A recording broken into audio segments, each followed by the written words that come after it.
Feel that pulse in the throat. That's what they felt. The ones who ran. The ones who begged. This isn't myth.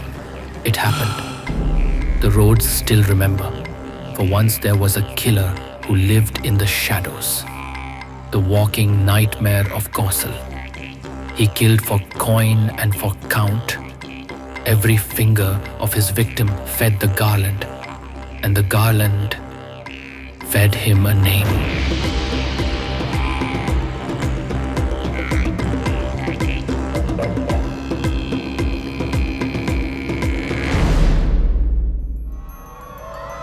Such was his terror that families fled, temples emptied, even jackals left the woods.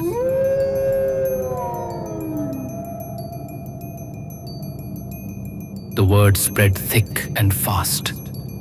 Fear gripped the kingdom. King Prasenjit kept sending his men deep into the woods to capture him, but they kept vanishing like smoke. 40 men sent, Maharaj. None returned. We don't fight a man, we fight a monster. The king was left desperate, his subjects horrified. Truth is stranger than fiction, they say. They are right in that assumption. One day, a lone man stepped in, unarmed yet unshaken.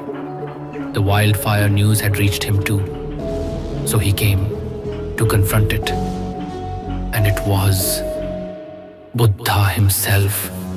No man had ever returned from that path. Until him.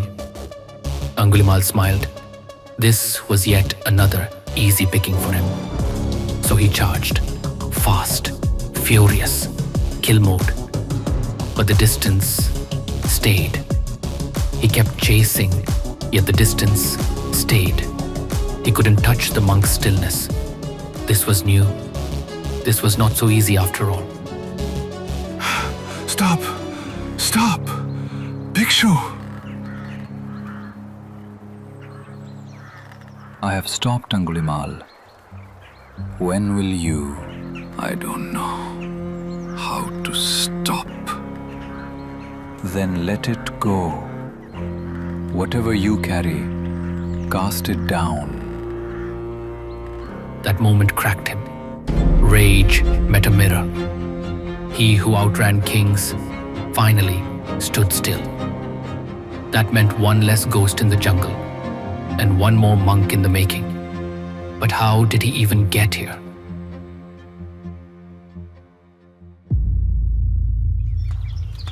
Before he wore the garland of death, he was Ahimsak, the gentle one, a brilliant pupil at Takshashila, loved by his teacher. But when envy poisons, it does quietly. They whispered lies of misconduct and turned trust to suspicion. Manipulated by the lies, teacher put forth an illogical demand.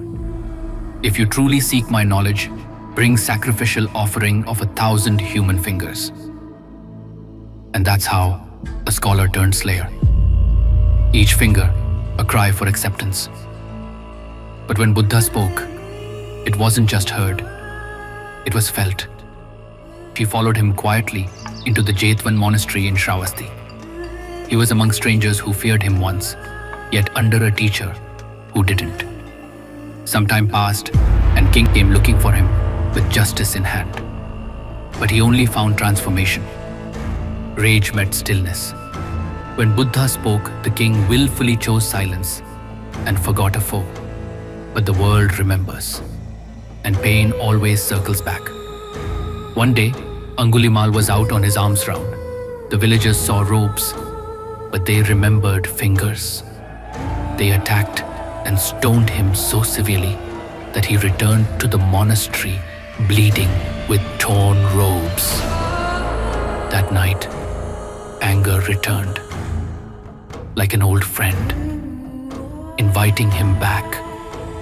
The storm rose, but this time he stood still and sought guidance yet again. What you face now saves you from what could have burned for lifetimes. Through suffering, he changed fully, irreversibly. The killer dissolved and a monk was reborn. Because when no one else believed he could change, Buddha did. And that one was enough.